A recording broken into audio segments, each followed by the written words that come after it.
The lecture is divided in 4 parts.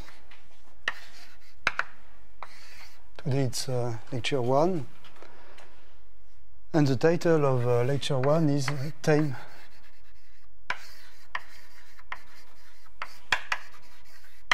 Geometry. Lecture 2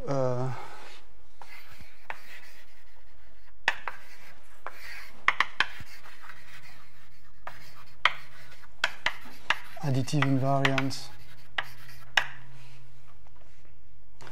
of time sets.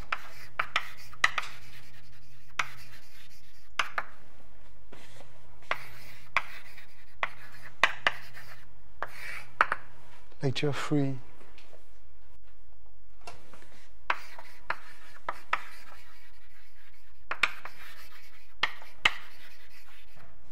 quadratic rings of formulas.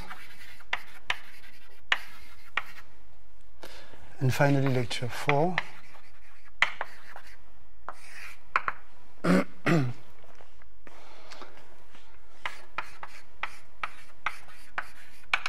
motivique Milnor fiber. But before lecture 1, there is an introduction explaining the main the main idea of this lecture.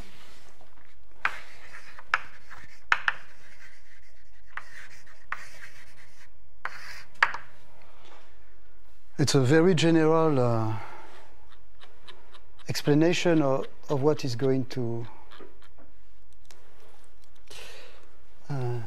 be taught here. So the idea is the following. You have something, some object called F to study. Okay. And in some sense,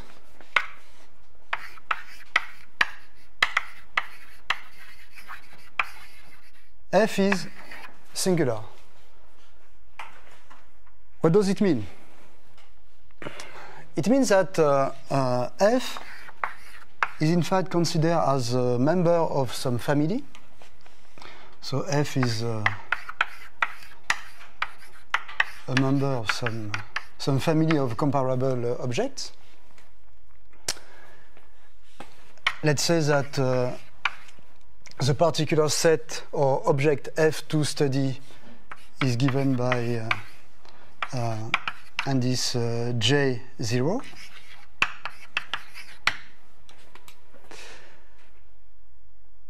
And in this situation, the other objects than F are in some sense alike. They are the same. So F is special among all other members of the family. Okay, so it's a very loose description of the situation, but I will give soon examples.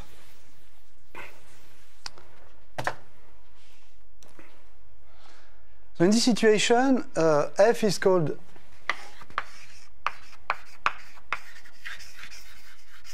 the special fiber of the family, or the singular fiber.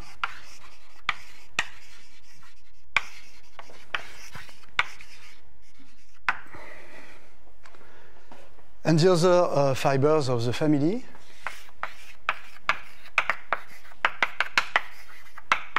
are called the generic fiber, or the nearby fibers. Okay. The generic fibers are alike depending on the context. Assume that, for instance, Fj are manifold,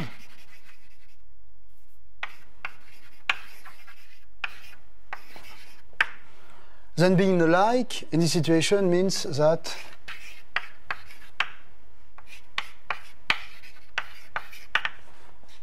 the generic fibers are diffeomorphic one to each other. And in case the generic fiber Fj's are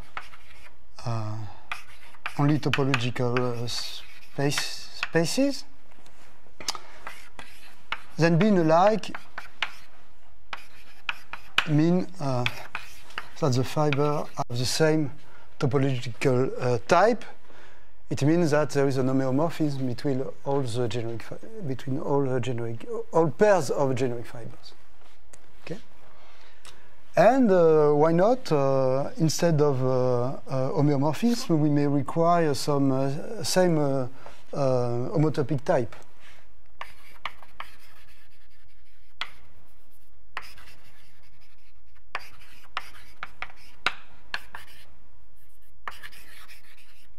And so on.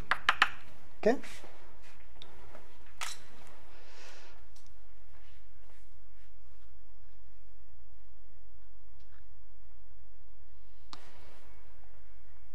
In general, the study of the singular fiber is a very difficult task, and when we are lucky enough to have a family of nearby fibers, we instead study the nearby fibers and provide some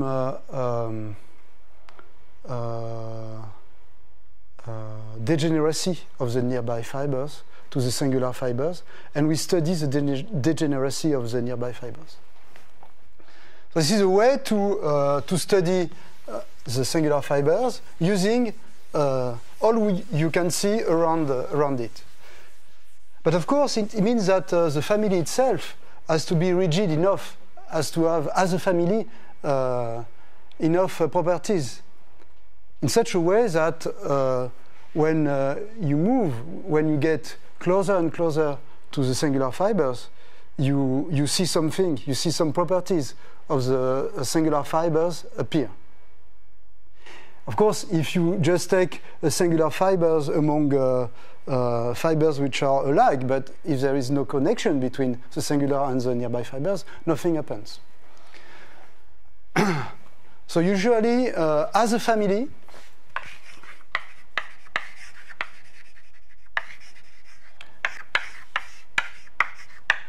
this family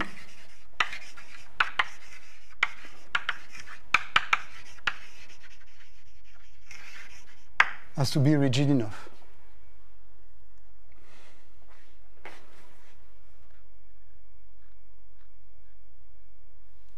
So now it's time for an example.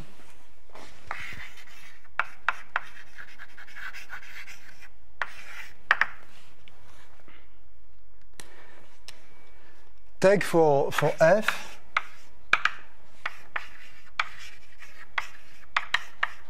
a polytope in Rn.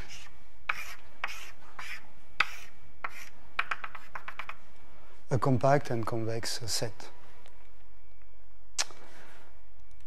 This is a singular object, but the point is that there is nothing around. This object is not in a family.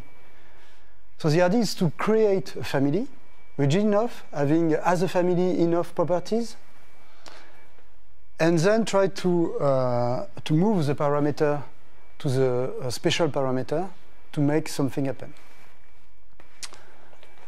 So let us consider Fj as the tubular neighborhood of radius j around F. That is to say, the set of points in Rn such that the distance between x and f is less than j. And here j is some positive real number. Okay, so we have a funny family.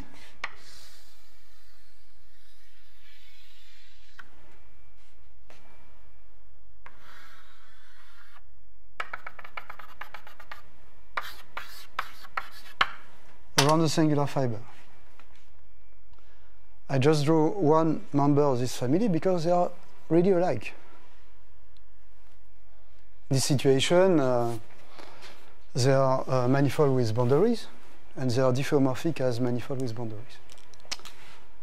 Okay, so now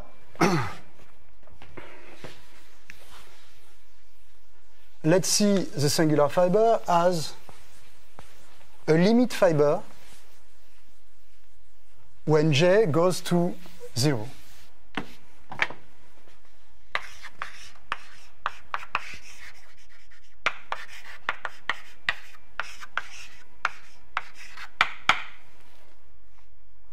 Of course, this is only an idea. I have to be more accurate if I want to do some mathematics here. In fact, I am interested in some metric invariance of the object f. So I would like to let appear some metric invariance of f, and thus I have to take metric invariance on the generic fibers, and now let the parameters go to 0. So one of the most popular metric invariant is the volume. Let's take the volume of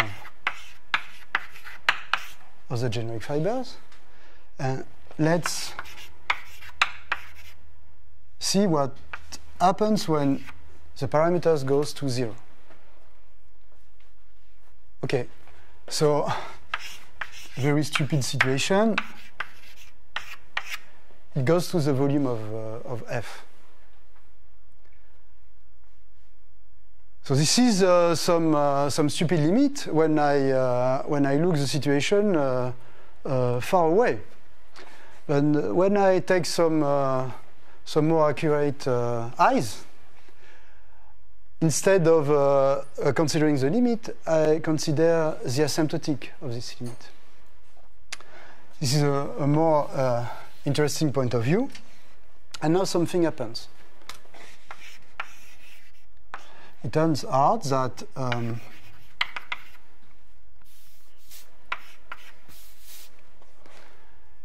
this volume is a polynomial in J.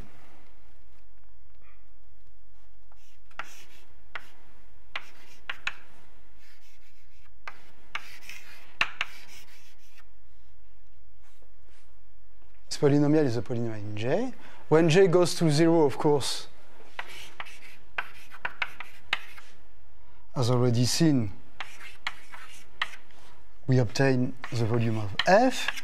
It means that the constant term of this polynomial is the volume of f. But something is new here, the coefficients of this polynomial.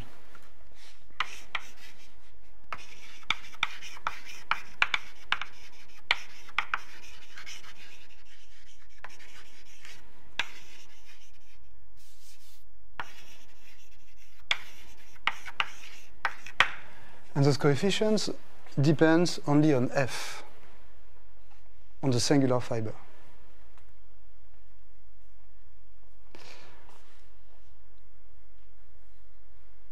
Okay, I have a picture in the notes, but maybe it's better to draw on the blackboard this picture.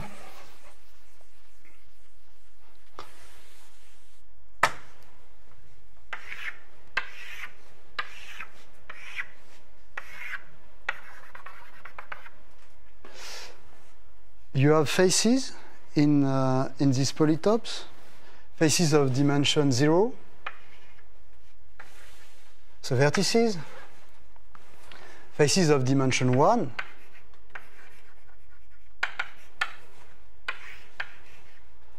faces of dimension 2, hyperplane faces, and inside you have a face of dimension 3. So now along each of a given face, you can compute the external angle. The angle generated by normal vectors to hyperplanes defining the face you look at. So here you have unit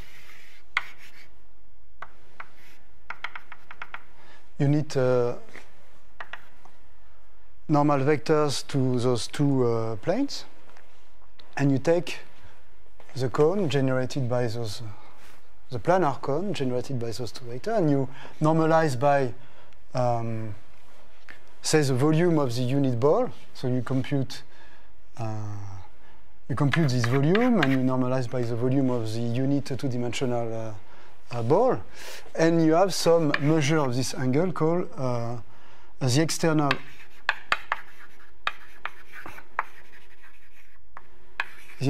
angle of this face at a point here, but this angle does not depend on the point you pick up.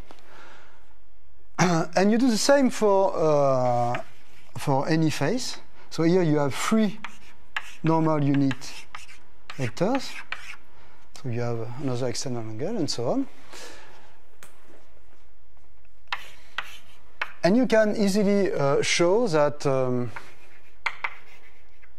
this coefficient is the sum over all faces of dimension k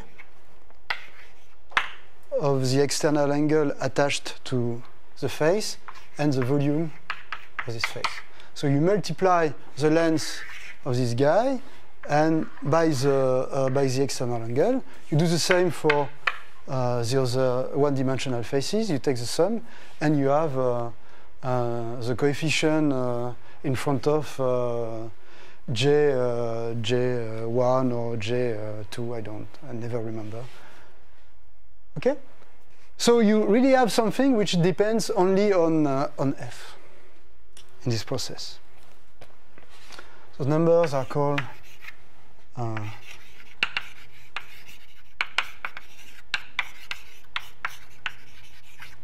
the Lipschitz-Killing curvature. This formula has been proved a long time ago by Steiner, and there is a smooth version for manifolds by Hermann Weil. And there is also we have also this kind of formula for singular manifolds. Okay. So I don't want to enter into details. This is just an example of deformation that gives fancy invariants.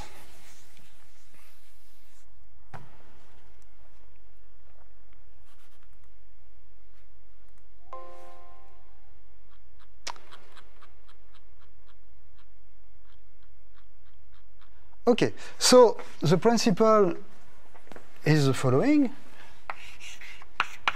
We attach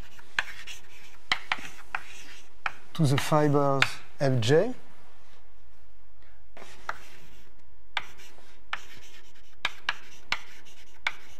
an invariant.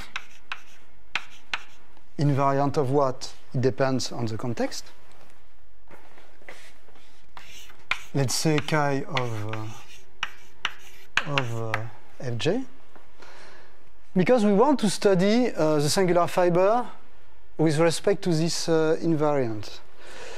So if we want to now to see what's going on in a deformation, we have in some sense to put together all those invariants in some unique object that pack all those invariants in the same object. Of course, we could consider the family of invariants of the special of the nearby fibers, but that's not good enough. What we like to do in singularity theory is to consider a formal power series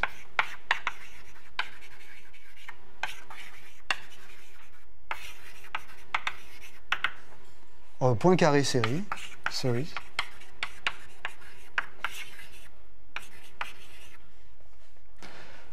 in this way. Okay, assume that capital J, for simplicity, is n. Okay, assume this for simplicity.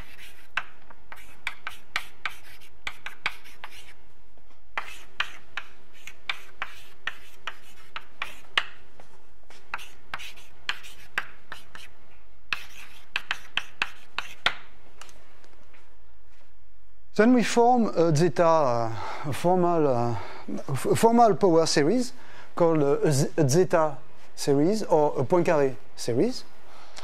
And the idea is that now when J goes to a special index J0, let us assume that J0 is... okay, I say nothing here because I assume that J is n, so it's a little bit strange to take limits in n, but okay, forget about the singular fiber. Only consider fibers fj around f, and imagine that as j goes to infinity, then the fibers are getting closer and closer to the singular fiber. And now the idea is the main idea of everything during this lecture and during the lecture of Michel is the following. If something happens,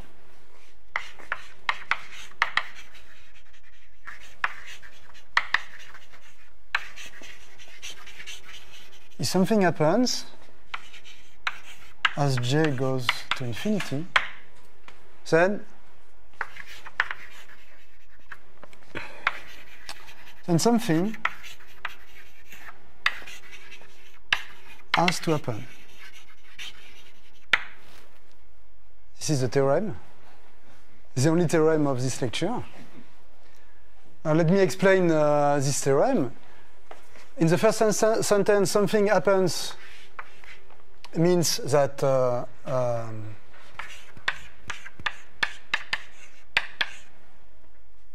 chi of fj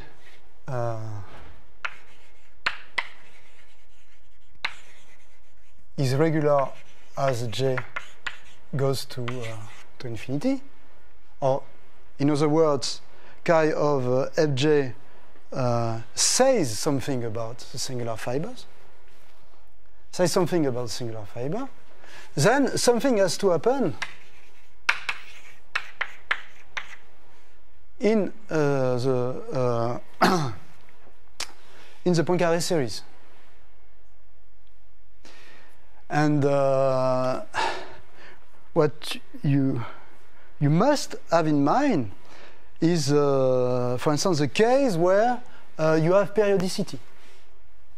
Most regular phenomenon that could occur in this situation is, for instance, eventually chi of fj is periodic. It means that there is a very strong regularity as you get closer and closer to the special fiber. Then in this situation, a stupid computation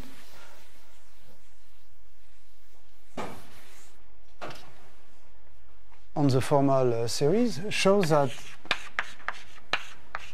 let us assume that the periodicity begins from 0, say. We have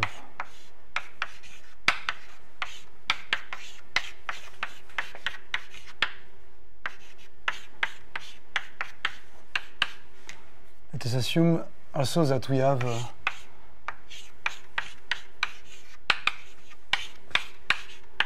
periodicity 2 or 3, depends on the way you count. So here you have same coefficients here.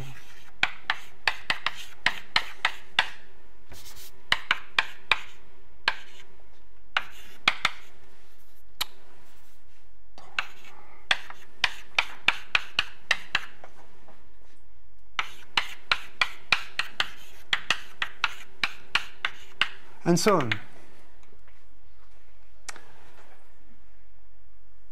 So you can factor out all those coefficients.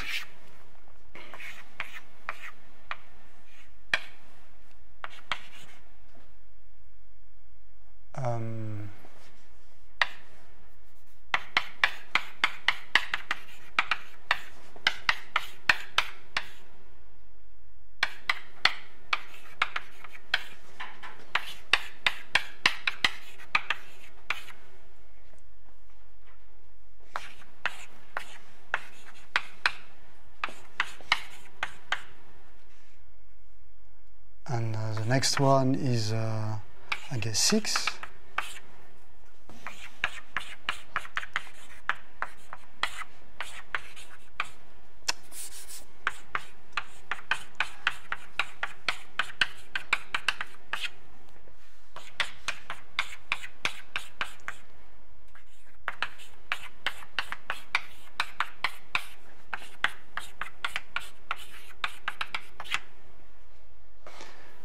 But we know how to compute those formal series. They are rational.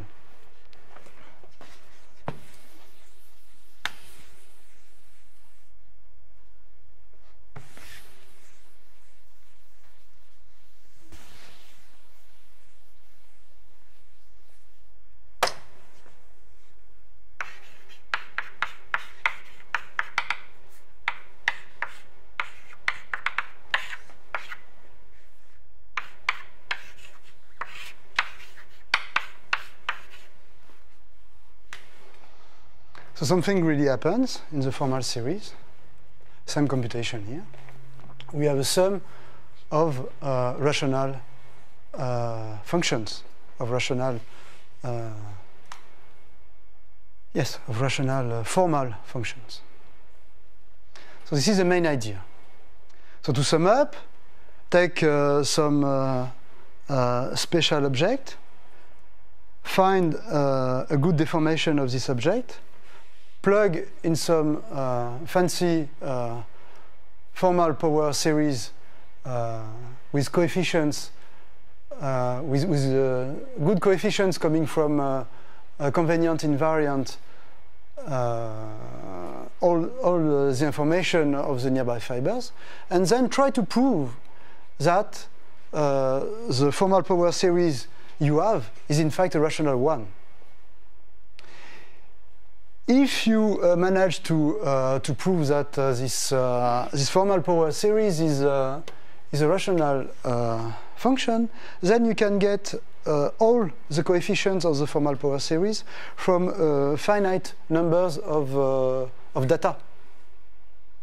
Because the rational function is given by a finite number of rational data. So taking formal derivatives, you get all the coefficients. This is the idea. Okay, this is the end of the introduction. And now, let's try to define the category of sets we want to study in this lecture.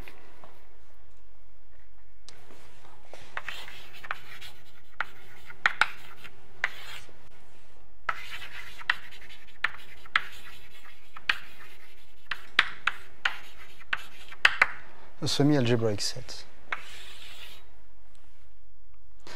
So we are going to consider semi-algebraic sets and study them in families. Definition.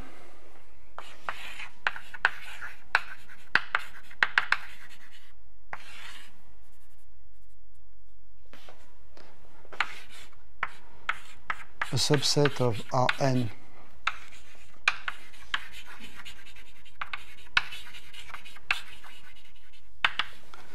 is a semi-algebraic set. Alors, the notation PQ, PH. So, is a semi-algebraic set when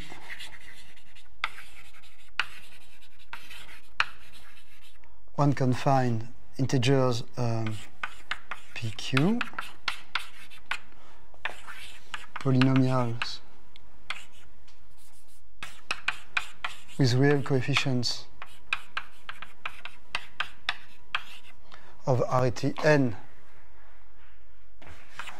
I being less than P and J being less than Q, okay, in such a way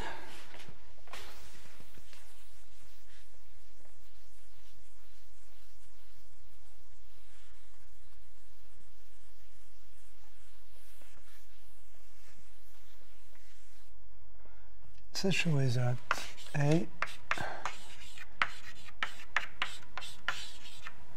is a set of solutions of polynomial system with equations and inequalities given by those polynomials.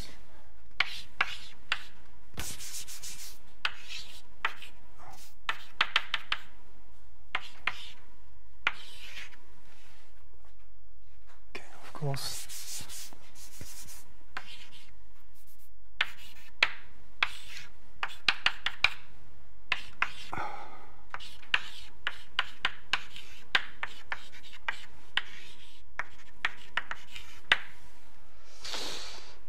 Okay.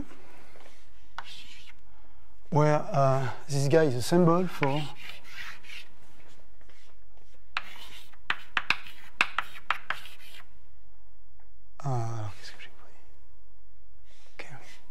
equality or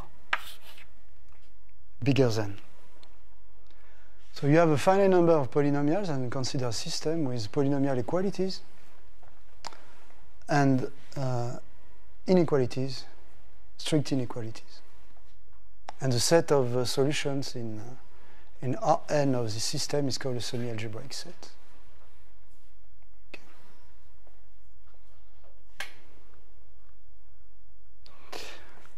We denote by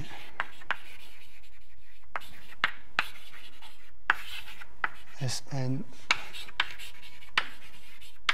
a set of semi-algebraic subsets of Rn, and capital S is the union of semi-algebraic sets in any affine space. And we say that a map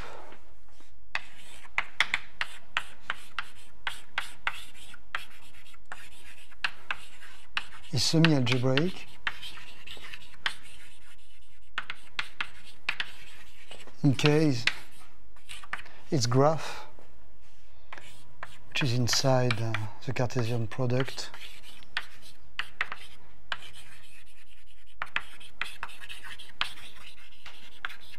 is semi-algebraic.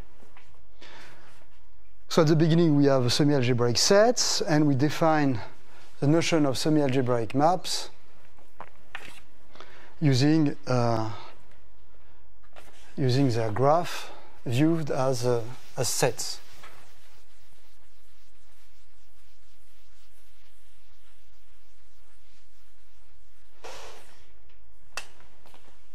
And we have now a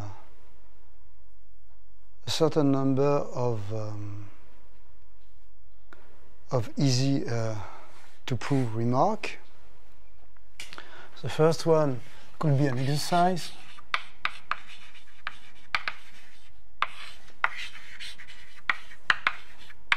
Semi-algebraic sets of the line of Rn are finite unions of intervals, a point being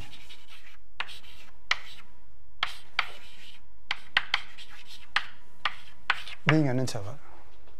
Semi-algebraic subsets of the line are all the finite unions of interval, open or not, closed, closed, semi-closed, and so on, endpoints. This is a stupid exercise.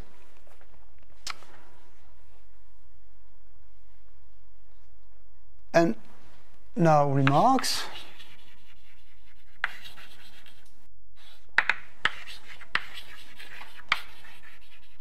Algebraic sets are, of course, semi-algebraic, because algebraic sets are, by definition, sets given by equations.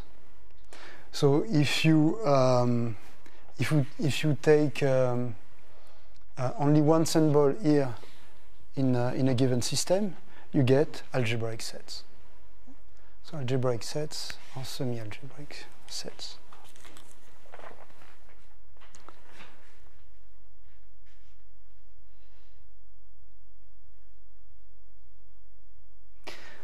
Another remark, we can take unions and intersection in any order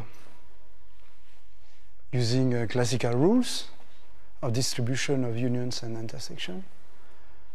It means in particular that unions of finite unions of semi-algebraic sets and finite intersections of semi-algebraic sets are semi-algebraic sets. So semi-algebraic sets are stable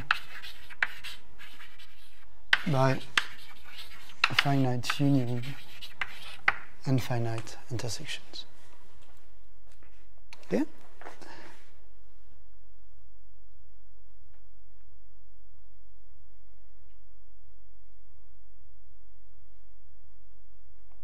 We could also allow here other symbols to define the same set of semi-algebraic sets. For instance, we could add to this pair of symbols, we could have add those three additional symbols. Because when you have a sentence with one of this relation, then you can get the sentence from sentences using only those symbols. Okay? So there is no issue in the choice here of our symbols.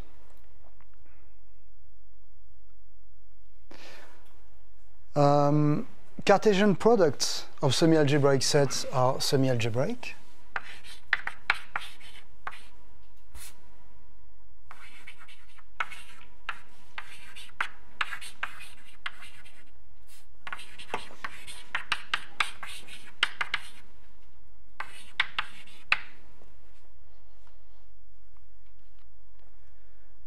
It's quite easy because if A is a set of points with coordinates x satisfying such a system, and if B it's a set of points in some other affine space, set of points y satisfying another system, then all polynomials that you can see in both systems can be viewed as polynomials with two variables x and y.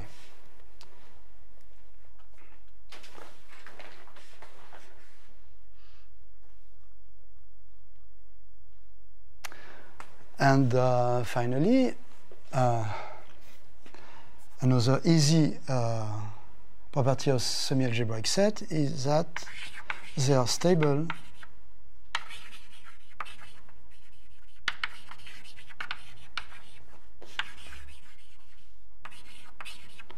under taking complement. So if A is semi-algebraic in Rn minus A is semi-algebraic. Again, this is only an exercise. For x, if x does not satisfy such a system, then by taking the negation of this system, you see that x satisfies another system of the same type. Because we can play with all those symbols too to define semi-algebraic sets. So in conclusion, semi-algebraic sets is a Boolean algebra. The empty set is a semi-algebraic set, of course. It is a Boolean algebra, and there is only one property that we would like to have in addition to make us happy as geometers, is being stable under projection. So question?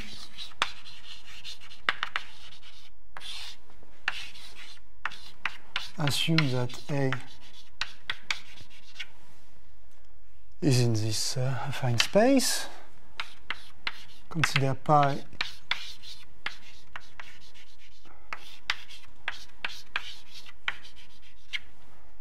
the standard projection on the m last coordinates. Is it true that pi of A is semi-algebraic? The answer is not obvious at all, and it's a famous theorem.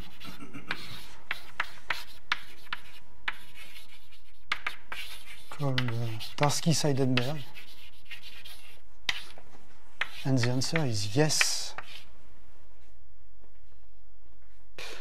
Yes, the projection of a semi-algebraic set is a semi-algebraic set.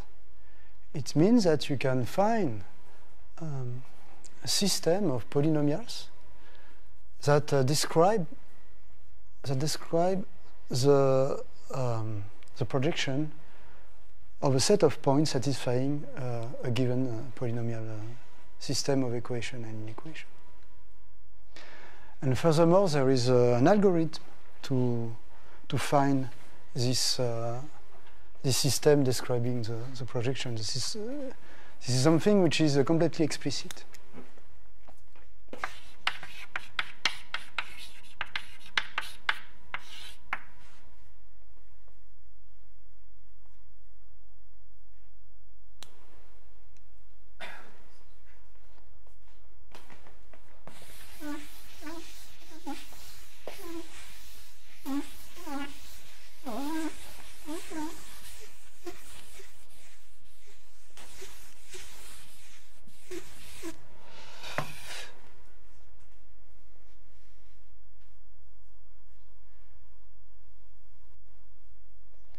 Now a remark.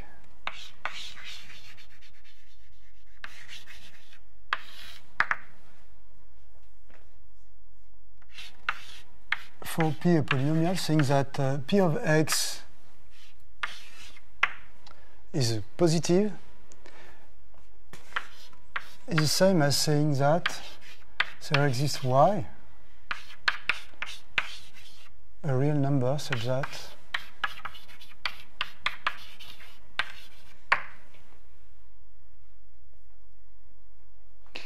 so it shows that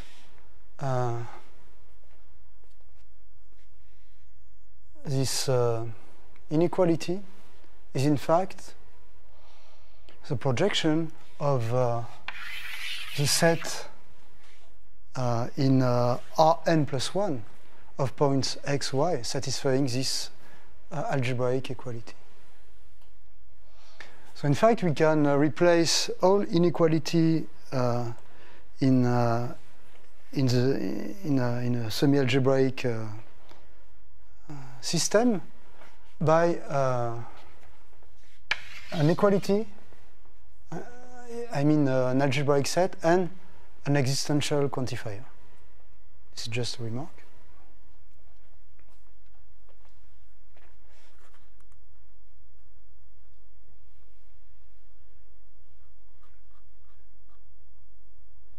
As a corollary of this result,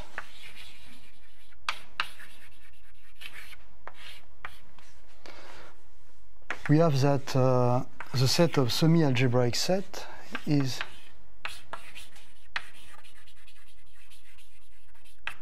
smallest class of sets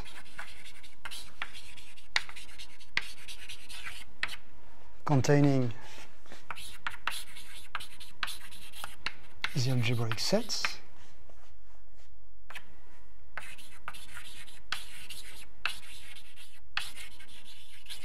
stable by projection and by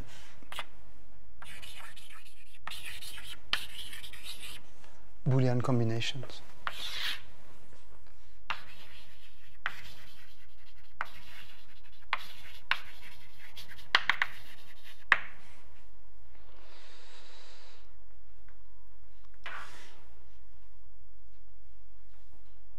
As we just observed, if a class of set is stable under projection, then we have in this class such points, because here we have a projection. We have a projection of an algebraic set. This is a key argument to prove the corollary.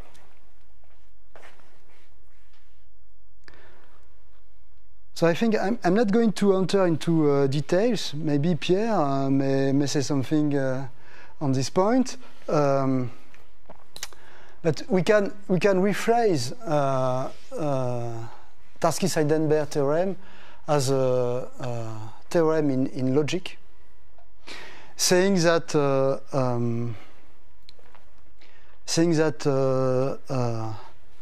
the structure of ordered rings eliminates quantifiers.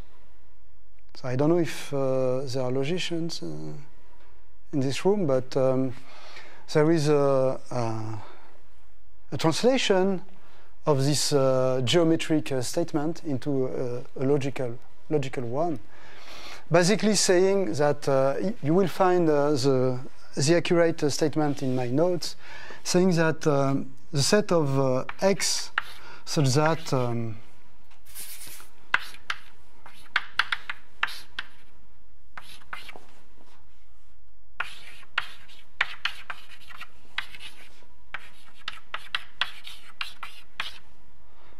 the set of X such that you have this kind of sentence where this guy is, there exists yk or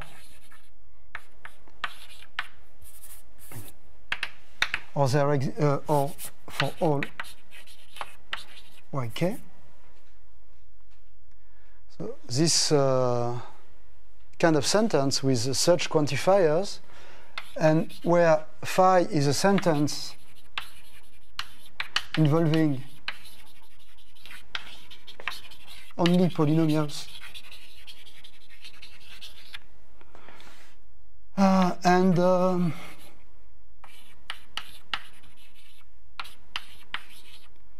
have symbols, classical logical symbols such as equality, negation, what else?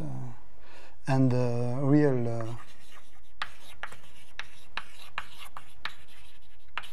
real coefficients. So the set of X such that we have such a sentence, in fact, is a semi-algebraic set.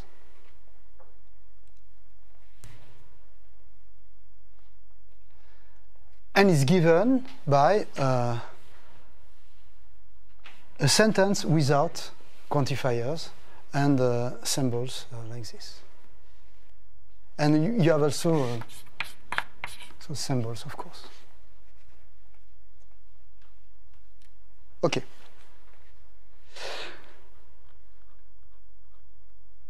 And you probably know, since a long time, this logical version of the Tarski-Seidenberg statement,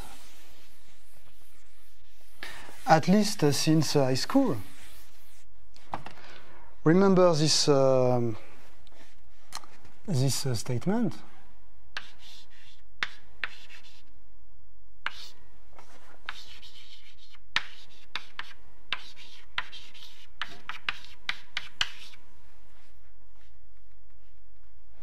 This is the same as saying what?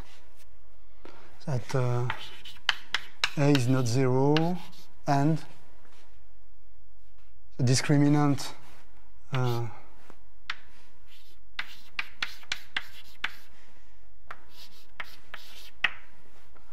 or A is 0 and so on. Okay? So you have a finite number of sentences, semi-algebraic sentences, which are equivalent to this quantified sentence. And you have an explicit algorithm starting from this guy to this system.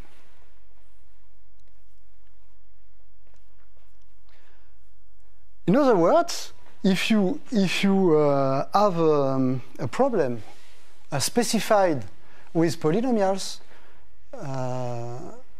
quantifiers, inequalities, then you have an algorithm to decide whether or not there is a solution. This is Tarski-Seidenberg. This is not only a statement saying that semi-algebraic sets are stable under projection. It's a more accurate statement, saying that you can decide, you can compute and decide if a given polynomial has a root, for instance. You cannot compute the root, but you can decide whether or not this polynomial has a root. Anyway.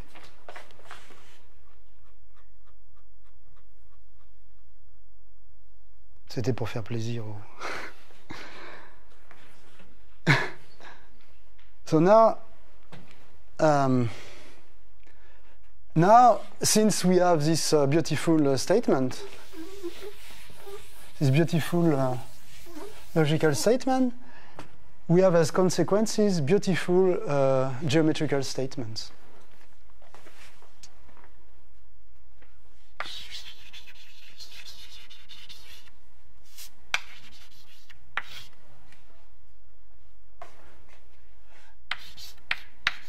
If A is a semi-algebraic set, then the closure of A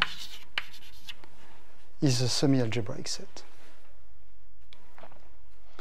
The same for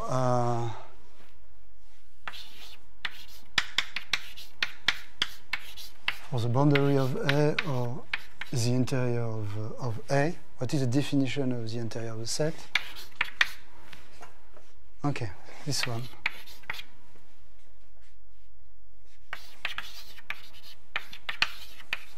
Why?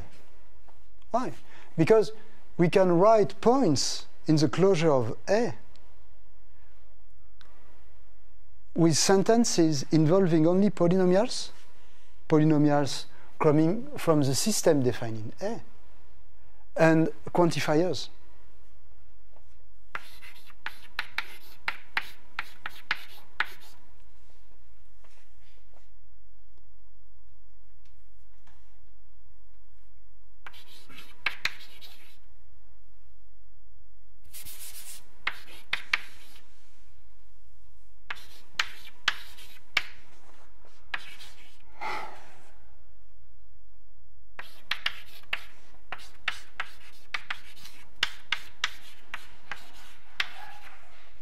This is a polynomial equation, and this is a sentence which is quantified on on the semi-algebraic sets. So we stay in the box. By Tarski-Seidenberg, we stay in the box.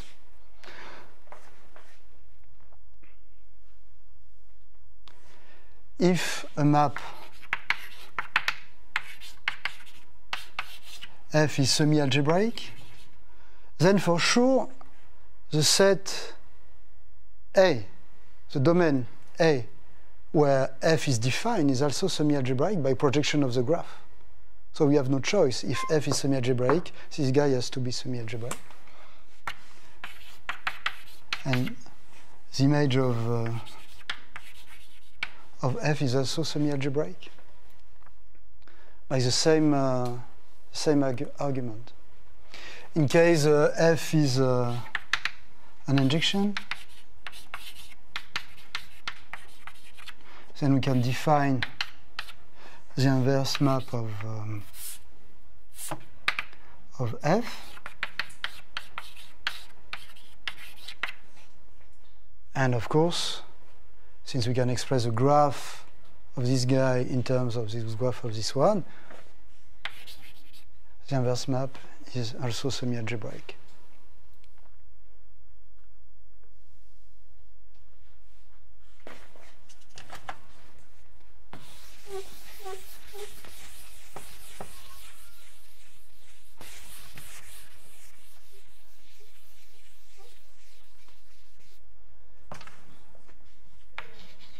Last property, assume that F is defined in some semi-algebraic open set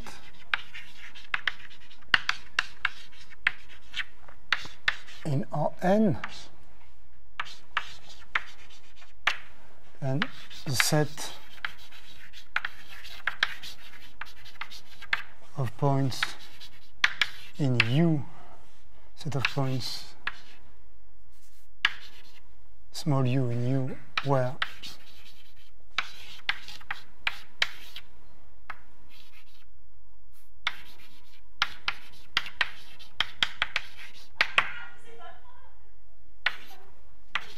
F is partially derivable at U with respect to the coordinate k, this set is also semi-algebraic.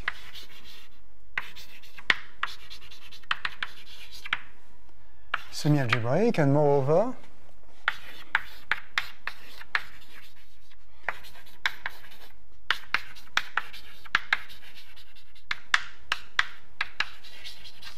this map is semi-algebraic. It means that when you have a smooth semi-algebraic set, the tangent map, the map which associates to a point of this algebraic set its tangent plane in some Grassmann manifold, this map is also semi-algebraic. So everything you want to stays semi-algebraic when you start with a semi-algebraic set. So it's an exercise. To prove this is an exercise. You consider, let us assume that F has only one variable. That changes nothing.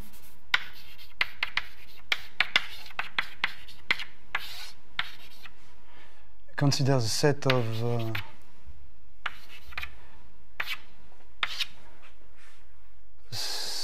of points like this, okay? So you have when U and X, so of course X is not 0. When U and X move, you have a semi-algebraic set. Now you take the closure of this semi-algebraic set, okay, and you take the fiber above 0. So you have the boundary of this closure at the special point 0. You have the limit, or the possible limit, which is a semi-algebraic, set. So as a function, as a set, the set of limit is also a semi-algebraic set. All what you can define with a finite number of quantifiers and polynomials is semi-algebraic. Okay.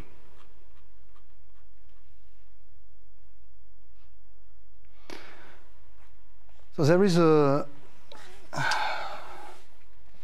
more general notion of tame category of sets. More generally,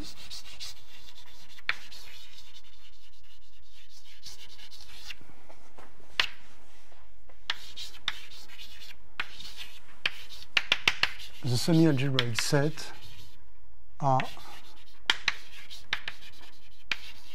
instances of sets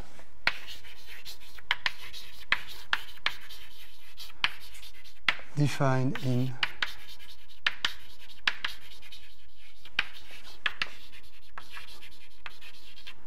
o-minimal structures.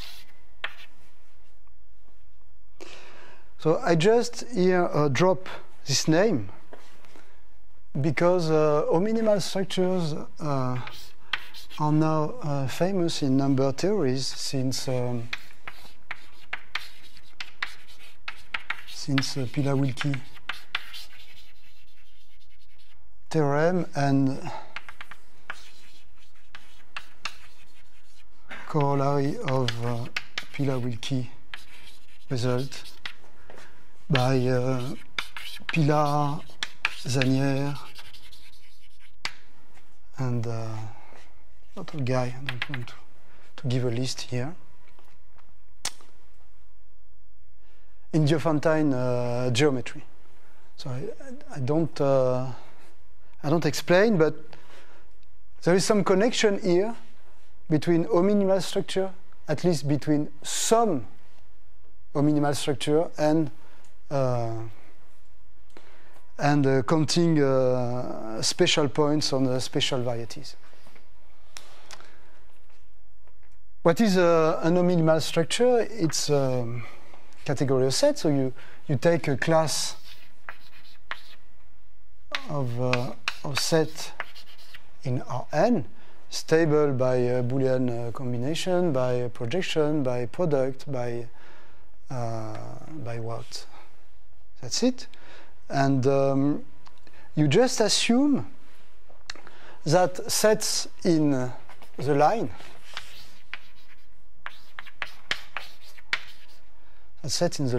are finite unions of interval.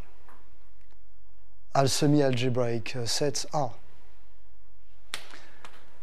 And then you have a class of sets which are stable, which are stable under all what you want, by derivation and so on, and that are far more general than semi-algebraic sets. For instance, if you take a semi-algebraic set, and if you allow the graph of the restriction on compact sets of analytic maps. So you take some convergent function, an over-convergent function on a compact set. You take its graph on the compact set, and you play with this graph using a projection, intersection, finite union, blah, blah, blah product, and you generate new sets that are not semi-algebraic. For instance, if you take the restriction of sine, you generate new sets.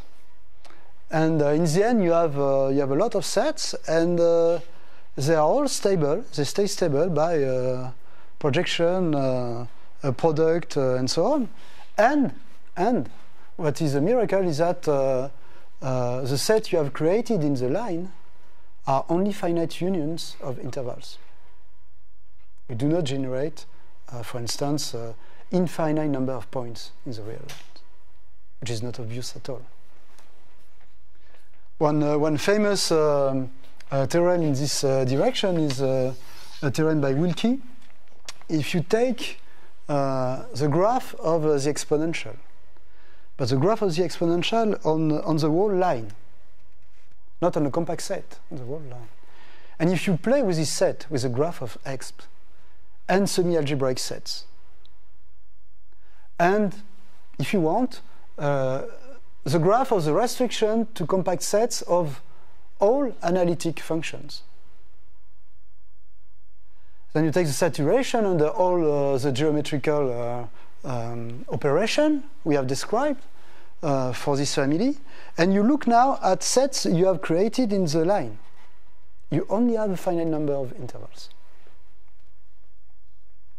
So it's a very deep theorem, and this is this theorem which is used in corollaries of Pila and Wilkie. Okay.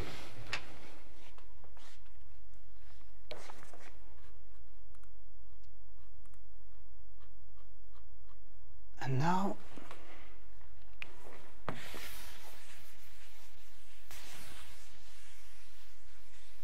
cell decompositions.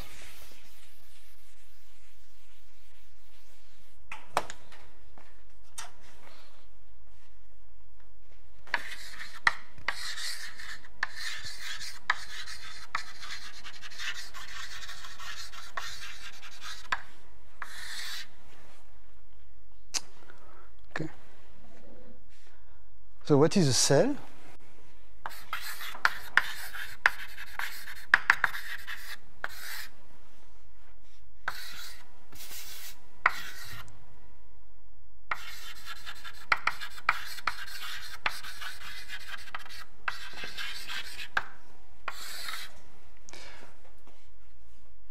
We take some integer and we are going to define CK semi-algebraic cells. So this definition is made by induction. Okay.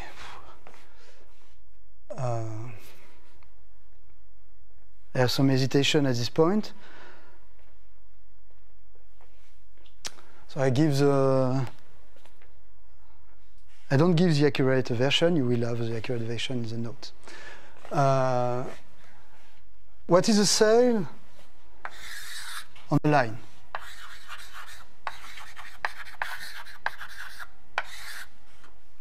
A cell on the line is a point or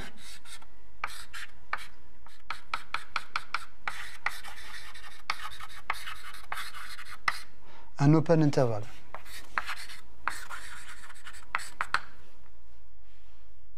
In this case, we say we have a 0 cell, and here we say we have a 1. We have a 1 cell. Now let's go to cells in R2. What is a cell in R2? So you start from a cell in R. So here you have R. Here you have the other coordinates. You start from a cell here. You may add above a point. So a point is a 0, 0 cell. Or above the point, you may add a vertical interval. In this case, we say that we have a 0, 1 cell, meaning that we start with a 0-dimensional object and we add a 1-dimensional object. But we could also start from a 1 cell, that is an open interval, and we may add above 0-dimensional points. It is a graph of a CK semi-algebraic function.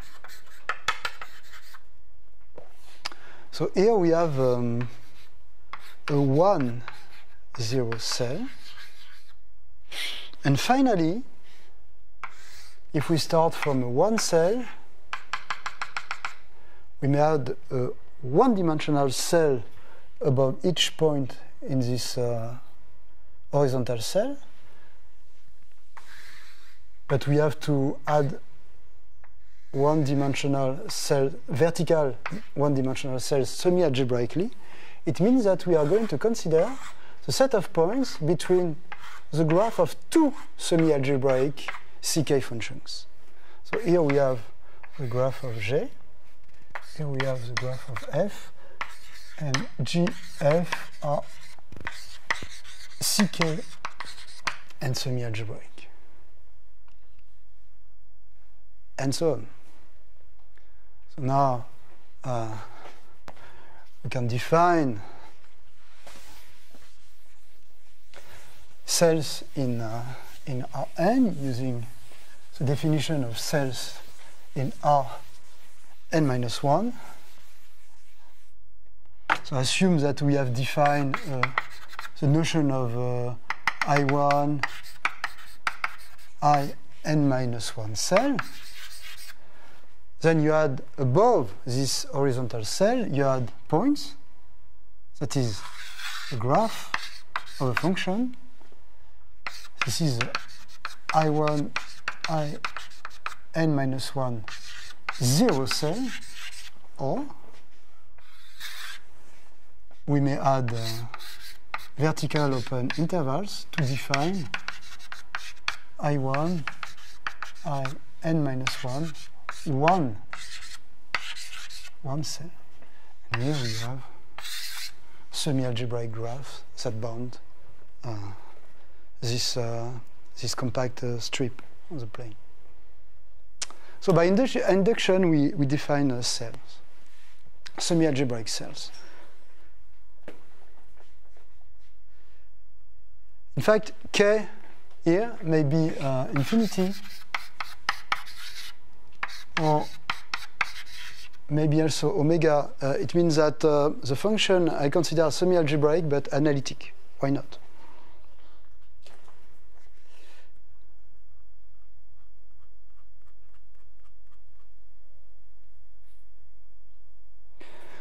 And what is a cell decomposition?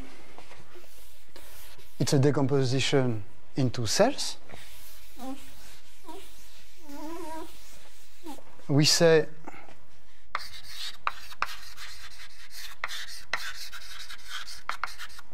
that a semi-algebraic set has a cell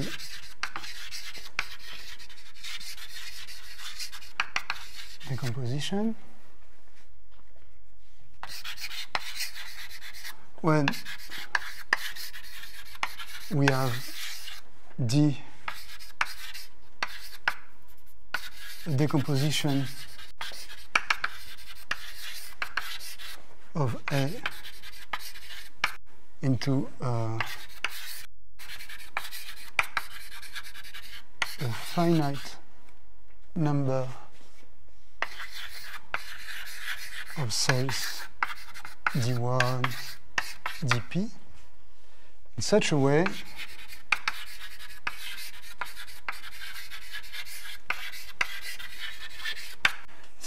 that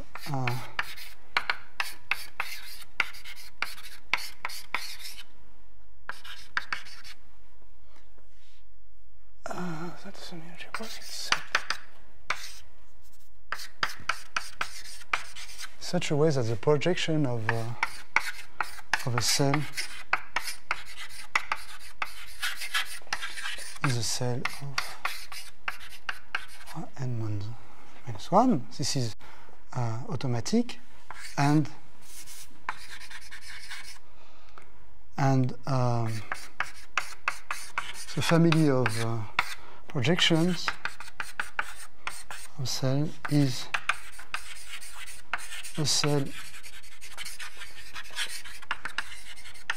decomposition of the projection of A. So it is again a definition by induction with respect to a direction of projection.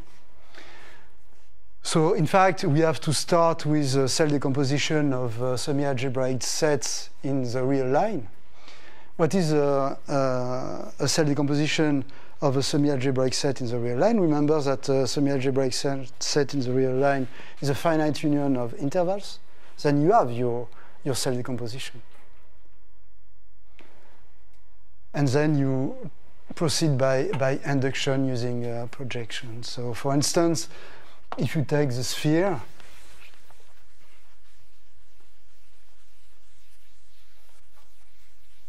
the two-dimensional sphere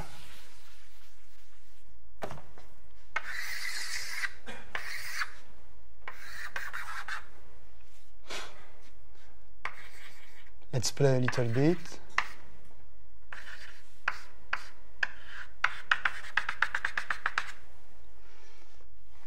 You have here one 0 cell. The north hemisphere is a 1 1 0 cell. The south hemisphere 2. The projection of the cells open hemisphere is an open disk, which is an open cell of dimension 2. And then if you add the equator here, the equator is also a union of cells. And if you project on the last coordinates, you see a cell decomposition of the projection of the closed disk as a union of two open intervals and 3 points. So you start projecting this way and then you project this way.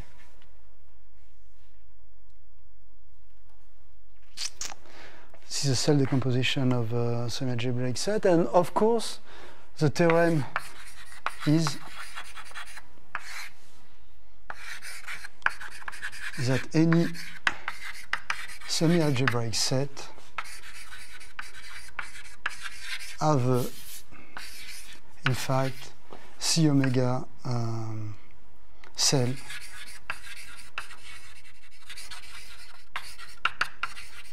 decomposition. So you can find subsets, finite number of subsets, which are analytically diffeomorphic to open boxes that decompose your semi-algebraic set. So your semi-algebraic set splits into a finite number of smooth submanifold of Rn, which are furthermore completely stupid since they are homeomorphic to open boxes.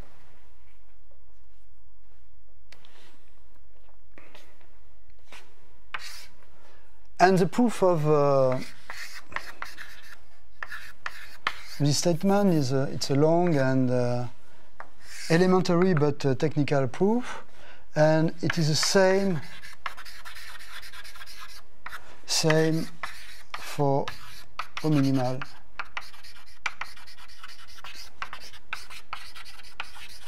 structure in difficulty, at least. You may find a specific proof in the semi-algebraic framework, but in fact the proof in the more general o-minimal setting has the same length and the same difficulty.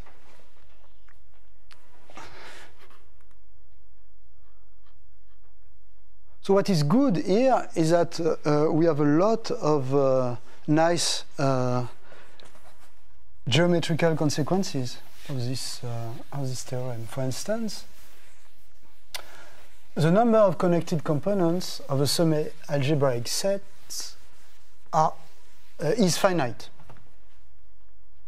Of course, take a connected component of a semi-algebraic set. It has to meet a finite number of cells.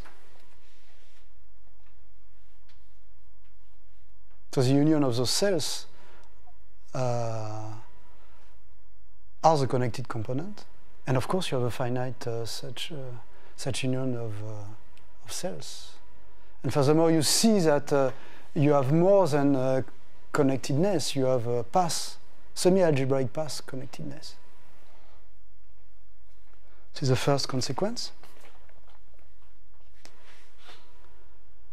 Another one which is very, very useful is that if you take a semi-algebraic set in Rn, and if you consider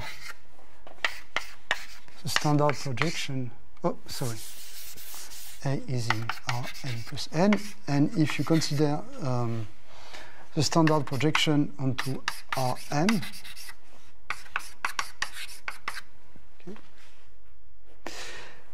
and if you pick a point here, and look at the fiber over this point, then the number of connected components of this guy is uniformly bounded with respect to x. Because if you take a cell decomposition compatible with this projection, you see that the fiber of x has a natural cell decomposition coming from the decomposition of A, so the number of connected components by the same argument than before has to be uniformly bounded. So you cannot have a number of connected components in fiber in a family that goes to infinity. You have a uniform bound for the number of connected components in fibers. This is a very rigid situation, for a family. This is the kind of property we are looking for, if you remember the introduction. More than this, we have a local conic structure.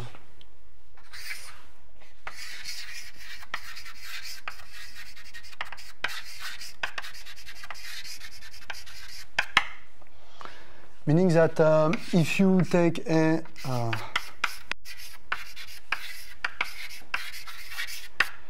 take a semi-algebraic set and small a point in A, then there exists some positive number, ρ, say, such that for any r less than ρ,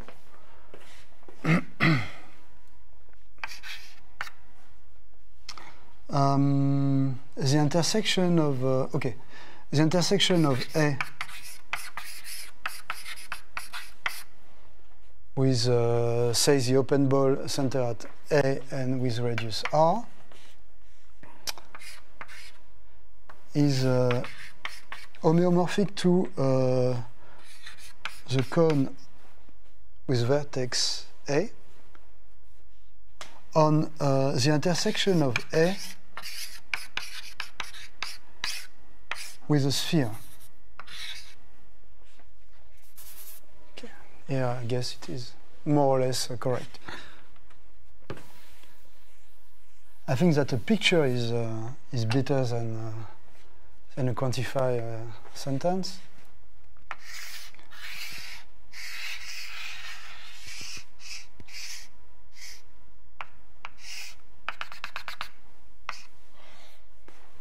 Everything is here. You cut A by a sphere, so you see something in the sphere.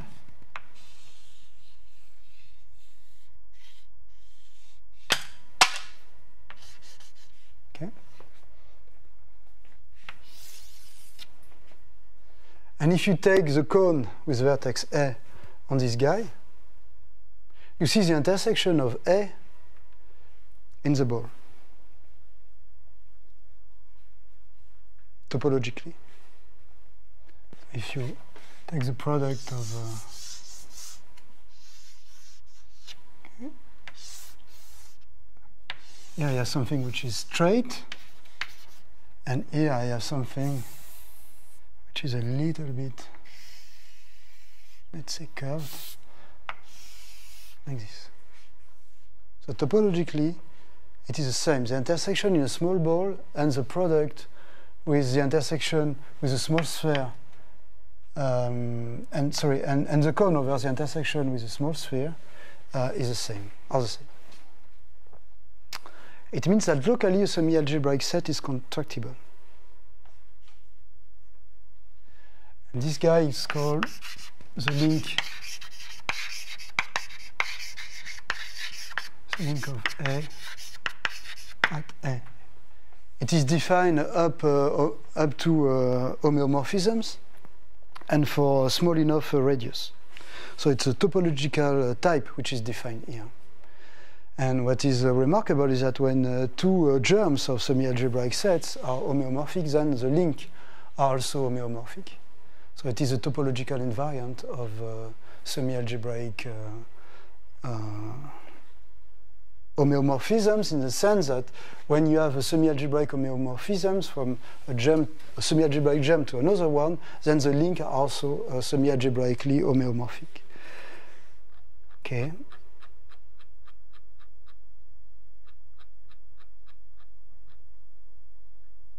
And okay, I guess I have to stop at this point.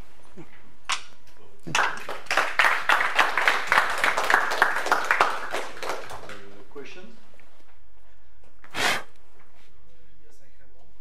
Can you tell me what is the complexity of the algorithm from the Tarski's theorem?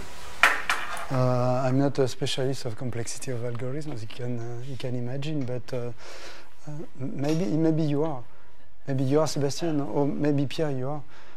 I think it has... I think it's doubly exponential. Yeah, Not completely sure. Something which is not manageable. So it's not usable. No, yeah. It's something good for... I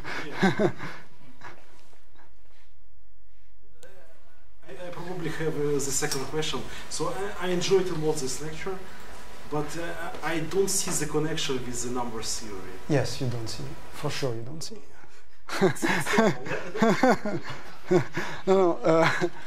I can explain. In fact,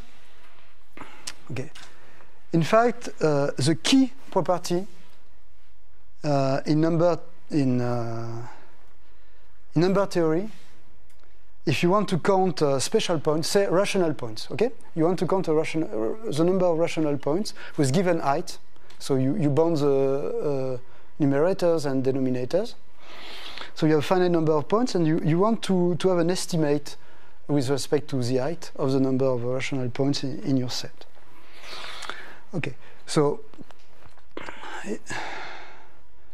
very, very often you use a trick by Pila and Bombieri called the determinant method. You assume that you are in a chart. So you see locally the situation by a chart, a CK chart with bounded derivatives. Okay? If you know that, you can produce a finite number of polynomials giving algebraic sets containing all your rational points with given heights. Okay? So the intersection of your set with all those algebraic hypersurfaces contains all your rational points. So now it is enough to bound the number of intersection points you have between your set and polynomials with given degrees. In fact, you can control the degree too. Okay. And now we have a Bezout type theorem to control this. So all the point here is to find a finite number of CK chart, K bigger as you want, finite number with bounded derivatives. And this is the world of time geometry. The possibility to find a finite number of charts with bounded derivatives. It is o-minimalité. Without o-minimalité, you can obtain this kind of decomposition into a finite number of charts. Okay, so it turns out that for some very interesting and old subject of study, you have some map that are o-minimal, in fact, and they use o-minimalité, in fact, built on the exponential. And they use the o-minimalité of the exponential, the theorem of Wilkie, to produce those decompositions and to apply the Pila-Bombieri trick in each chart. So I don't want to go further in details.